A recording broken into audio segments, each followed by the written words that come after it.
Hello, and welcome to Strategy Made Simple. My name is Matthew Rempel, and today we are going to better define our customers and then use a tool called the Social Business Model Canvas to explain how it fits within the rest of our business. In marketing, there are 4 typical elements that are a part of figuring out your target market. There are demographics, geography, psychographics, and buying habits. These are elements that you use to figure out who your target market is and what elements you're trying to appeal to in a potential customer. When we're thinking about demographics, usually we're thinking about age, gender, income level, the kinds of things you'd find out in a census. Geography, clearly, is the location where your customers are and where you can sell to them. And psychographics is where it gets a little more interesting. Psychographics involve the psychology of a customer, the things they care about, the things they think about. If they consider themselves an environmentalist, or if they're concerned about safety, or maybe they're family-oriented. And then looking at buying habits can help you define your target market more clearly, thinking about people who buy once a week, once a month, people who buy large purchases and save up for them, or people who like to spend little bits of money, but frequently.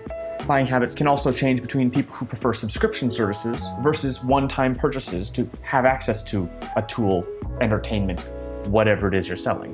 When we're trying to define these psychographics or demographics, often it helps to use a matrix. In marketing, we usually use a branding matrix or a branding framework where there are 2 axes. The vertical axis typically is inexpensive to expensive.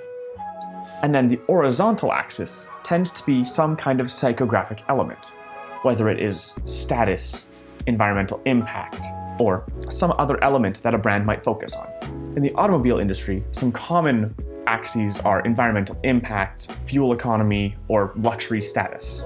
When you're building up these branding matrices, you can also shift around what the axes are.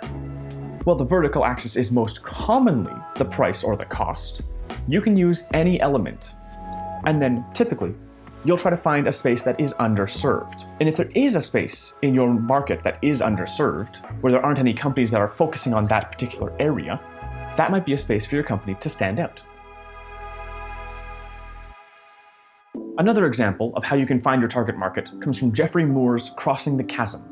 He uses the technology adoption curve, where you have the innovators and early adopters, then you have early majority, late majority, and laggards. This technology adoption curve usually describes how people adopt new technologies or whether they wait until they're more developed. But it can also be used to describe how markets build up or brand support builds up. Often, either you're going to be entering a new market or developing a new product. And so you need to have some of those early adopters, some of those innovators who are willing to take a risk for something new. And then once you can build up a beachhead or a base of support within those early innovators, they can provide the social proof or the testing ground for you to improve your product enough that the early majority is interested in it. There's often a shift there, and if you'd like more detail, please check out the book. I've left a link down in the description. But in essence, you need to figure out what it is that's appealing to different parts of your target market. And that goes back to some of those psychographic elements.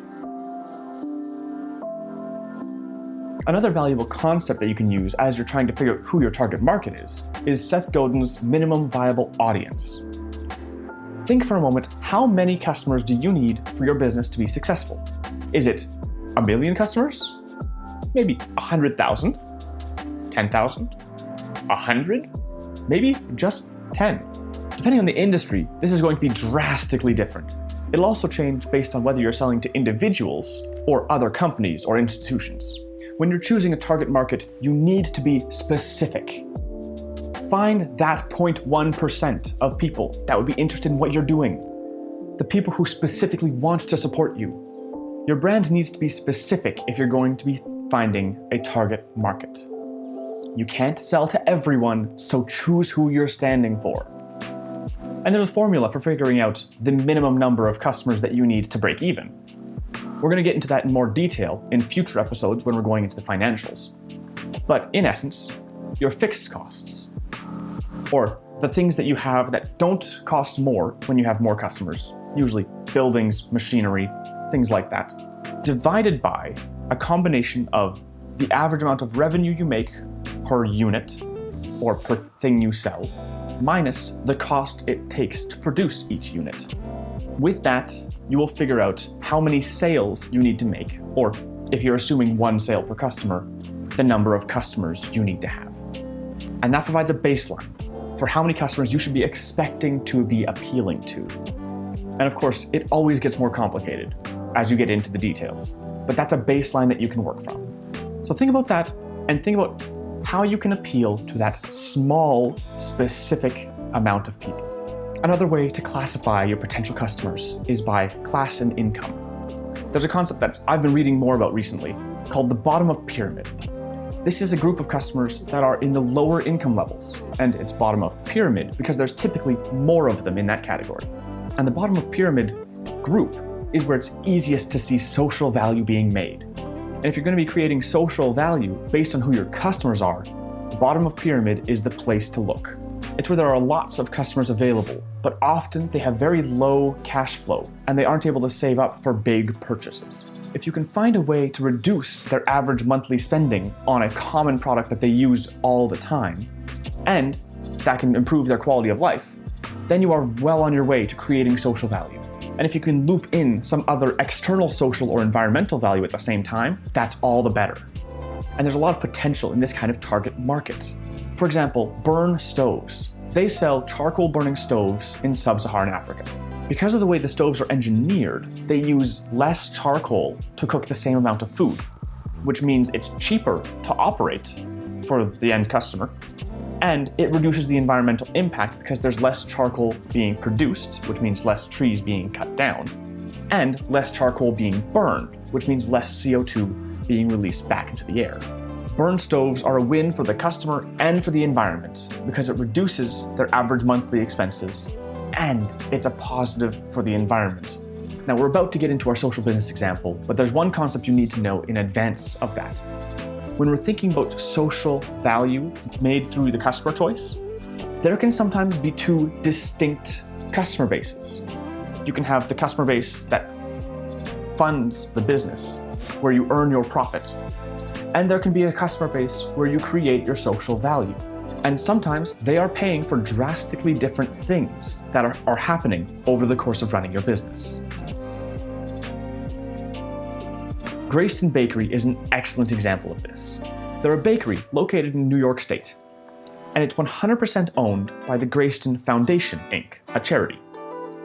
The foundation provides direct community services, as well as supervision, oversight, human resources, accounting and finance, information technology, and administrative support for all of the related entities under the Grayston umbrella. So when we're looking at how does this company operate, we're going to start with their customers. They have customers for their brownies that they bake. These include big businesses like Ben & Jerry's and Whole Foods, but they also sell to individual consumers through their website. And in addition to selling the brownies, they're also trying to sell the concept of open hiring. Open hiring is the process that Grayston Bakery uses to hire their employees. They hire first come, first serve. No interview, no requirements.